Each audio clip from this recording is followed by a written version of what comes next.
Hello mga kabibig! Welcome back sa ating bagong YouTube channel. Ito ang pinakamaingay na YouTuber sa balat ng YouTube. Ako si Kabibig, maglabag-labag na to with evidence. Malapit ang eleksyon. Huwag kalimutan Duterte. Ay, huwag kalimutan Pinipilaban. Ay, ito na kabibig.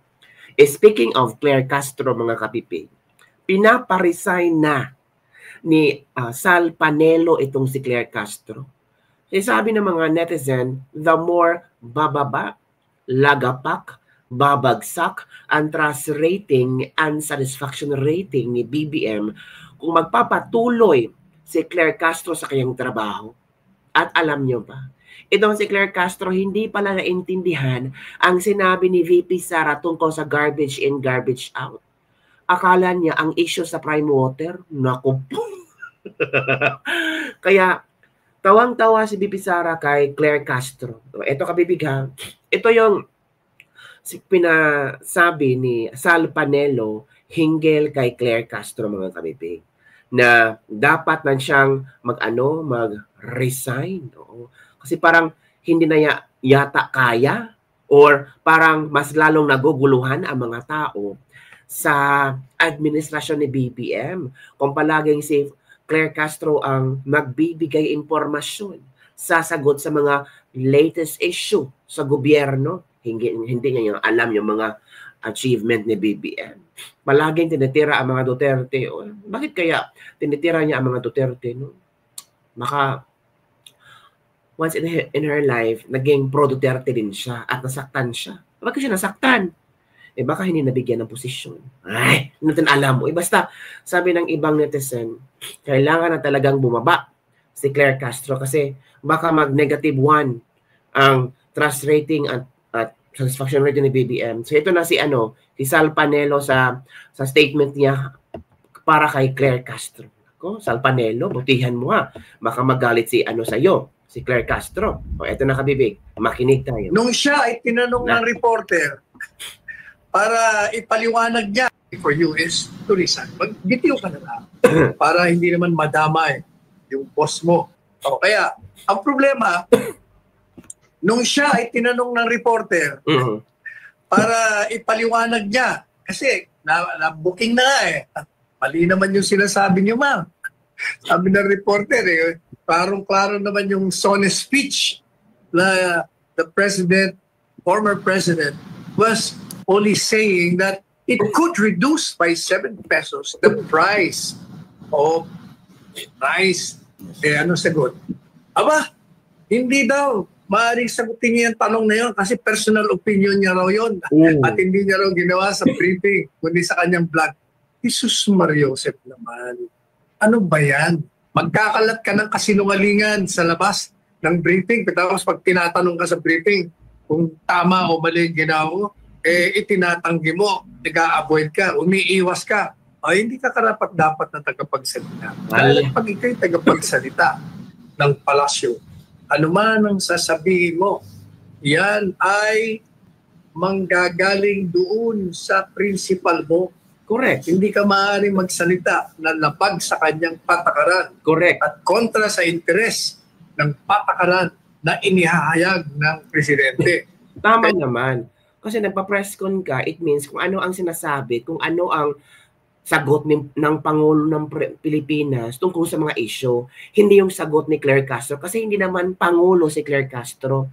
So ang nangyari ngayon, parang kung may tanong ang mga tao tungkol sa issue ng gobyerno, para ang sagot ni Claire Castro parang sarili niyang sagot, yung hindi galing sa presidente, 'di ba? Kaya ang mga tao parang tingin nila, yan ang sagot ni BBM kasi galing ni Claire Castro at naintindihan naman nila na si Claire Castro ang tagapagsalita. So ang kanilang mind conditioning nila galing kay BBM.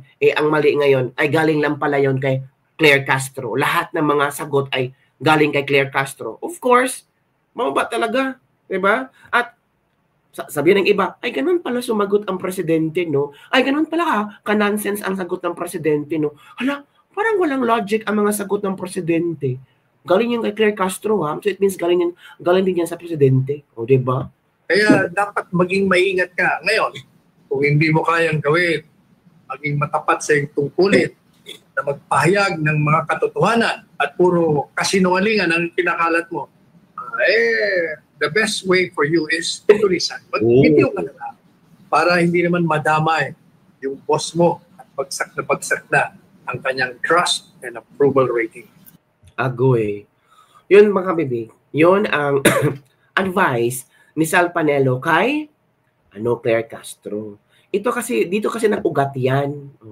Ito si Claire Castro kasi pabibigay-bigay ng komento hinggil sa 7 pesos na bigas. Claire Castro talaga. Nag-comment pa siya. 'Di ba? Claire Castro. 7 pesos na bigas.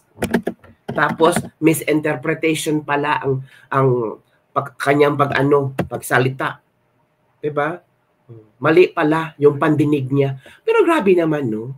Lawyer siya, tapos yun ang kanyang pag-intindi sa statement ni Pangulong Rodrigo Roa Duterte. Ito kabibig, ito yun ha. Claire Castro again. We need to switch from the current quota system in importing rice to a tariff system where rice can be imported more freely. This will give us additional resources for our farmers, reduce the price of rice by up to 7 pesos per kilo and lower inflation significantly. I ask Congress to prioritize this crucial reform, which I have certified as urgent today, pesos. Kaya mo ginawa yung batas, rice certification law to para yung gusto mong 7 pesos na kada kilo ay mangyari, ha? 7 pesos per kilo rice then after. Okay, yan ha? Yan, 2 years, ha? 2 years, ha? Nangako, 7 pesos per kilo na bigas, ha? Because of the rice certification law. Okay. Ito naman kasi, ang tanong ng isang reporter kay Claire Castro. Dito siya napahiya. So ito, pakinggan natin ha, itong brave, matapang na lawyer daw. Ito si Eden, mga Eden talaga. Ito nakabibig. Idiniin ni UC Claire Castro na walang kanalaman ang palasyo sa kanyang pagbabavlog. Matapos siyang tanungin hinggil sa pahayag niya sa vlog kung saan inakusahan si FPRRD na nangako umano ng 7 pesos kada kilong bigas noong SONA 2028. Bakit walang ay nako, ewan ko, Claire Castro. Ito na. Itong pisong baba ng Duterte administration, pwede po ba ninyong i-clarify yun kung talagang 7 piso, gagawin 7 piso kada kilo yung bigas that time, or yung sinasabi po ng dating Pangulo na reduce o bawasan lang ng 7 piso yung presyo po ng bigas? Nasa news na po yan. Maaari po niyong i-refer po ang news patungkol po dyan.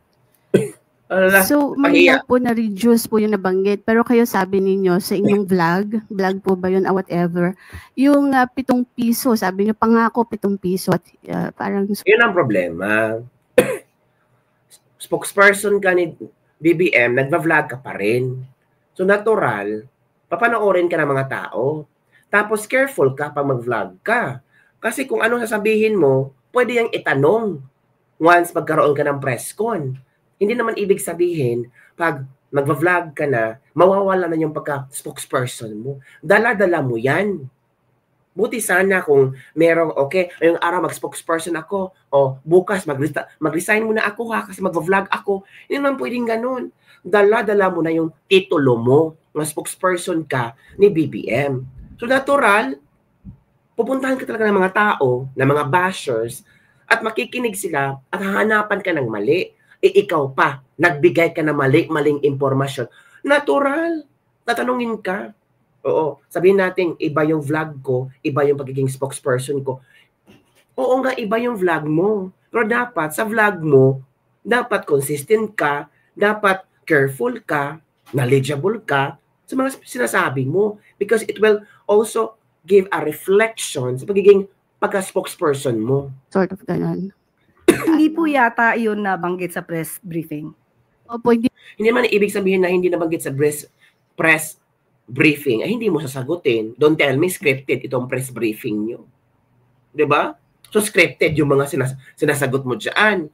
Inaral mo or binigyan mo ang mga media ng question, ito lang dapat ito lang dapat tanongin niyo sa akin kasi may sagot na ako.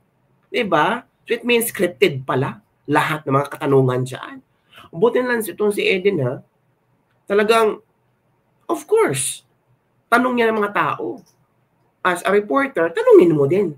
Kasi nandiyan na si spokesperson si Yusuf. Hindi po sa press briefing. Parang you're talking na pinapakita niyo pa yung SONA something ni PRRD. Para lang po magkaroon ng sa halip Hindi po yung pahayag ng Pangulo. Nandito po tayo sa ating press briefing para ihayag po ang direktiba, announcements ng palasyo.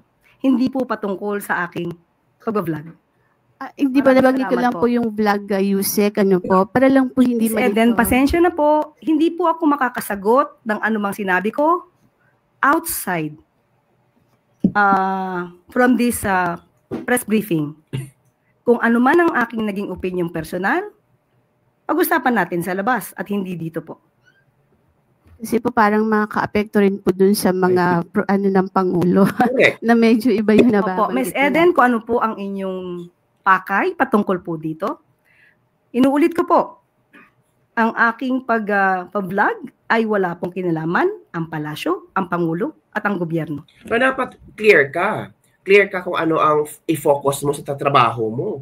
Kasi hindi naman ibig sabihin spokesperson ka, hindi ka na magre-research, hindi mo na himay-himayin ang mga sagot ng Pangulo. It takes time. It gives you more time. Kasi mahirap naman kung magkamali ka once you're speaking in front of the media sa buong Pilipinas, tapos mali-mali ka. Di ba, kabibig?